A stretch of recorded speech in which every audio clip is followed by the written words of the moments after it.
पाऊस चालू झाला, गर्दी होती बाहेर 6:30 नाही सोडत काय कुठे पाऊस वगैरे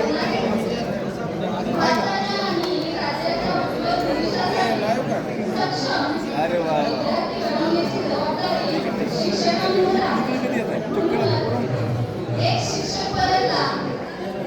या लवकर या वारी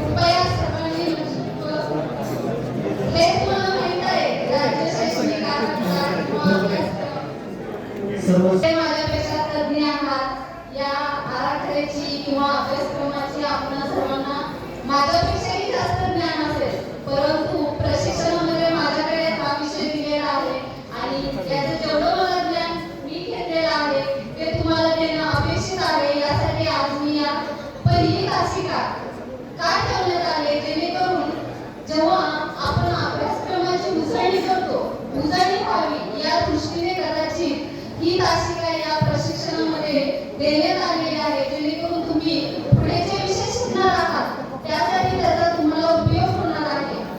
त्यामुळे कृपया सर्वांनी लक्ष द्यावे ही माझी विनंती आहे. तर पहा, एक शिक्षक बदलला तर वर्ग बदलतो, वर्ग बदलला तर शाळा बदलते आणि शाळा बदलली तर समाज बदलतो आणि समाज बदलला तर राष्ट्र उज्ज्वल भविष्याकडे वाटचाल करते. तर माझाही सुरुवातीला असं गैरसमज झाला होता की हे प्रशिक्षण म्हणजे आपण आलेली जी आपली नवीन पाठ्यपुस्तक आहे ती कशा प्रकारे शिकवायची, कशा कविता कोणत्या चाली लावायच्या या दृष्टीने असेल. आणि त्यामुळे मी पण आपलं पहिली दुसरी तिसरीचं जे काही पुस्तक आहे ते घेऊन प्रशिक्षणाला गेले होते. गेल्यानंतर तिथं कळलं की हे प्रशिक्षण पाठ्यक्रमाचं नाहीये तर अभ्यासक्रमाचं आहे आणि तुम्हाला हाच फरक या प्रशिक्षणामध्ये समजून घ्यायचा की पाठ्यक्रम आणि अभ्यासक्रम म्हणजे नेमकं काय आहे आणि कोणता उद्देश ठेवून हे प्रशिक्षण आपल्याला घ्यायचं आहे आणि शाळा स्तरावर त्याची कशा प्रकारे कार्यवाही करायची आहे याचं ज्ञान आपल्याला या प्रशिक्षणातून घ्यायचं आहे. मग याच्यामध्ये बऱ्याचशा गोष्टी तुम्हाला सांगितलेल्या आहेत. तुम्हाला सगळी दिले क्षमता दिले, अध्ययन अनुभव दिलेले आहेत, अध्ययन निष्पत्ती दिलेले आहेत, सगळा आराखडा तयार करून दिलाय. केवळ तुम्हाला एकच काम ठेवलेलं आहे ते म्हणजे अध्ययन अनुभव. तुम्ही कशाही प्रकारे शैक्षणिक अनुभव विद्यार्थ्यांना देऊन त्या क्षमता ते ध्येय त्या विद्यार्थ्यांमध्ये रुजवणं हे तुमचं काम आहे. एवढंच या प्रशिक्षणाने सांगितलेलं आहे आणि ते शिक्षक आपापल्या परीने, आपापल्या कलेने, आपापल्या कौशल्याने आपल्या विद्यार्थ्यांमध्ये रुजवण्याचं सांगितलेलं आहे की नाही. इथं तुम्हाला कुठल्या पाठाचं किंवा कुठल्या घटकाचं कसं घटक कसा घ्यायचा या गोष्टीचं तुम्हाला कुठलंही प्रशिक्षण इथं दिलं जाणार नाही. केवळ अभ्यासक्रमाची जी काही ध्येय आहे, क्षमता आहे त्या तुम्हाला विद्यार्थ्यांमध्ये कशा प्रकारे रुजवायच्या आणि त्या पूर्ण कशा करायच्या या सगळ्या गोष्टीचं प्रशिक्षण इथं तुम्हाला मिळणार आहे. आणि त्याचमुळे तुम्हाला या सगळ्या गोष्टीची कल्पना व्हावी आणि यासाठी म्हणूनच या प्रशिक्षणात राज्य अभ्यासक्रम आराखडा 2024 या विषयाचा समावेश केलेला आहे. तर सर्वांना माहीतच आहे की स्वातंत्र्य प्राप्तीनंतर सगळ्यात पहिले राष्ट्रीय शैक्षणिक धोरण किंवा सुरू करण्यात आले होते किंवा कधी लागू करण्यात आले होते तुम्हाला सांगता येईल का? मला वाटतं सगळ्यांनाच माहित असेल. तर 1968 साली हे राष्ट्रीय शैक्षणिक धोरण लागू करण्यात आले होते. या धोरणाची जी उद्दिष्टे होती ती म्हणजे सर्वांना मोफत आणि सक्तीचे शिक्षण आणि या राष्ट्रीय शैक्षणिक धोरणाचा जो आकृतीबंध होता तो 10+2+3 असा ठेवण्यात आला होता.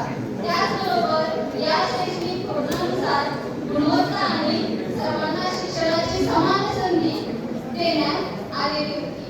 त्यानंतर दुसरे राष्ट्रीय शैक्षणिक धोरण हे 1986 साली लागू करण्यात आले होते. ते पंतप्रधान राजीव गांधी यांच्या कार्यकाळात लागू करण्यात आले होते. या राष्ट्रीय शैक्षणिक धोरणाचे मुख्य उद्दिष्ट म्हणजे आधुनिकीकरण असे होते. त्याचबरोबर व्यावसायिक शिक्षण, विद्यार्थ्यांना व्यावसायिकदृष्ट्या स्वावलंबी बनवणे हा या राष्ट्रीय शैक्षणिक धोरणाचा उद्दिष्ट होते. त्याचबरोबर आपली शाळा आधुनिक दृष्ट्या कशा प्रकारे सक्षम बनेल हे, त्याचबरोबर शाळेला ज्या काही पायाभूत सुविधा आहेत या सगळ्यांचा लेखाजोखा या राष्ट्रीय शैक्षणिक धोरणामध्ये करण्यात आलेला होता. त्यानंतर पहा, सगळ्या 1986 नंतर सुमारे 34 वर्षानंतर नवीन राष्ट्रीय शैक्षणिक धोरण लागू करण्यात आले. ते म्हणजे NEP 2020 म्हणजे नॅशनल एज्युकेशन पॉलिसी, राष्ट्रीय शैक्षणिक धोरण. आणि या राष्ट्रीय शैक्षणिक धोरणानुसार मात्र पूर्ण अभ्यासक्रमाचा आराखडा बदलण्यात आणि तो बदलून त्या शैक्षणिक आकृतीबंध हा 5+3+3+4 अशा प्रकारे करण्यात आलेला आहे. म्हणजे काय, तर पहिले सुरुवातीचे 5 वर्ष म्हणजे काय, तर बालवाटिका 1, बालवाटिका 2 आणि बालवाटिका 3 पहिली आणि दुसरी या 5 वर्षाचे मूल म्हणजे याचा पहिल्या स्तरामध्ये म्हणजे पायाभूत स्तरामध्ये स्तर मानण्यात आलेला आहे. 3री ते 5वी हा दुसरा स्तर मानण्यात आलेला आहे. त्याचबरोबर 6वी ते 8वी हा 3रा स्तर आणि 9वी ते 12वी हा 4था स्तर. अशा प्रकारे हा राष्ट्रीय शैक्षणिक धोरण 2020 यानुसार आपले आकृतीबंध ठरवण्यात आलेला आहे. तर पहा, या आकृतीबंधावरून आपल्याला काय म्हटले आहे शासनाने, तर मूल जेव्हा आपण आधी म्हणायचो की मुलगा शाळेत आला म्हणजे तो मातीचा गोळा आहे आणि त्याला आकार द्यायचा. पहिली त्याचं जेव्हा ऍडमिशन होतं तेव्हा त्याला आपण छान आकार द्यायला, फुपटणं अशा प्रकारच्या क्रिया आपण पहिल्या सुरुवातीला सांगायचो. परंतु आता शासन काय म्हणते की तुमच्याकडे येणारं बाळ हे मातीचा गोळा नाहीये, कारण आता बालवाटिका 1, 2, 3 यावर कार्य झालेलं आहे आणि तो पूर्णपणे आता तयार झालेला आहे आणि त्याला फक्त मार्गदर्शन करण्याचं काम आता तुम्ही काय करायचं आहे, पहिलीमध्ये करायचं आहे. त्यामुळे हा आकृतीबंध आपल्यासाठी तरी किमान खूप महत्त्वाचा आहे.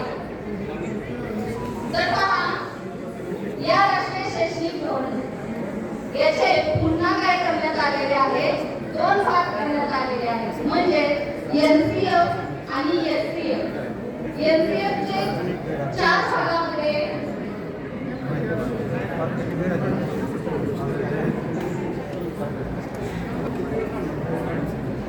प्रोजेक्टरवर पहा, NCF चे 4 भागामध्ये विभागणी करण्यात आलेली आहे. ती म्हणजे NCF म्हणजे national curriculum framework, foundation stage म्हणजे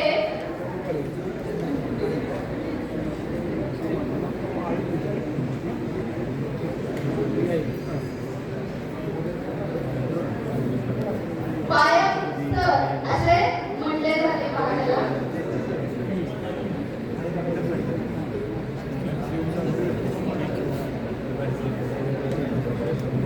राज्य आराखडा अभ्यासक्रम NCF, FS म्हणजे